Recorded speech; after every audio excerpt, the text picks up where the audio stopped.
taking it this early morning, hopping on a half marathon run in these shoes, Adidas Adistar 4. Nice and light, soft and bouncy.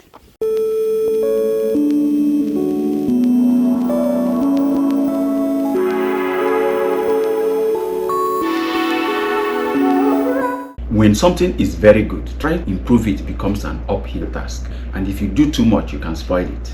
Is that the case of the Adidas Adistar 4? I have put these shoes through 34 kilometers and here's my take. It's a nice shoe, soft and comfortable, nicely responsive, but it feels a little different from the Adistar 3. Now, despite a few improvements in this new version, it did lose some key qualities that made the Adistar 3 a fan favorite. If you are looking to buy these shoes, just watch to the end to make sure that you still want this. Now, first of all, these shoes don't need a break-in. Out of the box, they are ready to go. My first run in them was a 24-kilometer run, and I put it through various paces. Overall, it was a nice run which I enjoyed. On my feet, the shoes were soft, bouncy, comfortable, and easy to run in. Now, here are some things that I noted. Number one, the Adistar 3 had a minor heel slip, but in the Adistar 4, that was corrected. No heel slip at all in this one. The second point is that there's just slight increase in the toe box width. So if you felt the 3 was a little constricting, you are likely to feel more comfortable in the Adistar 4. There's also a little improvement in breathability in the Adistar 4. On the flip side, the arch support is more prominent in the Adistar 3. So if you are one of those that like a very good arch support, you will feel more comfortable in the Adistar 3. Then another key point to note is that both the Adistar 3 and 4 are listed as having a 6mm heel-to-toe drop. However, in the Adistar 3, the 6mm feels more like an 8mm drop, whereas in the Adistar 4, the 6mm feels more like a 5 or 4. Your feet feels much flatter on the Adistar 4 than in the 3. So if you are a heel striker, you are more likely to enjoy the Adistar 3. If you are a mid or forefoot striker, the Adistar 4 will give you a more natural stride. There is a little tweak in the foam of the version 4 that made it slightly softer than the version 3, and this is the problem. Out of the box, the Adistar 4 is amazing.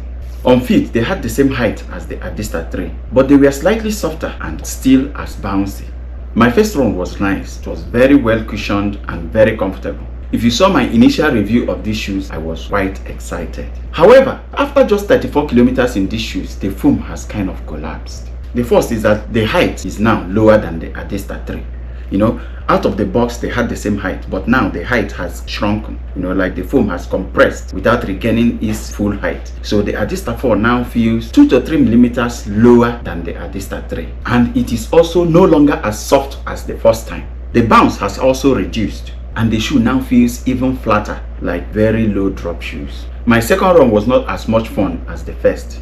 I have put almost 200 kilometers in my Adistar 3 and they still feel as they felt on the first day that I brought them out of the box. But after just 34 kilometers in the Adistar 4, the difference is wide. Don't get me wrong, it's still a nice shoe, even as it is now. Cushioned, decently bouncy, comfortable, but the difference from 0 kilometer and 34 kilometer is significant. And as they are now, I will prefer the Adistar 3 over this. Out of the box, I thoroughly loved this one. But right now, I'm liking the 200 kilometer Adistar 3 more than the 34 kilometer Adistar 4. So I must concede that my excitement with the Adistar 4 in my first review was premature. That's why full performance review is important to make decisions in buying running shoes. Mind you, it's still a good shoe as it is. Good cushion, nice comfort, decent bounce, but the difference between 0 kilometer and 34 kilometer is clear. So if you're looking to buy this shoe for running, bear that in mind. Personally, I still prefer the Adistar 3 over the latest version in terms of running shoe. However, I think the Adistar 4 looks better than the Adistar 3. It still makes a nice casual shoe that you can also use for running.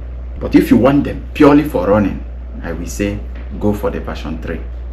By the way, if you want all the details of these shoes, I have a first review where I talked about all that. You can see that also here on my channel. I think that's it for this one, guys. Thanks for watching. Don't forget to like and subscribe for more honest shoe reviews. See you in the next one.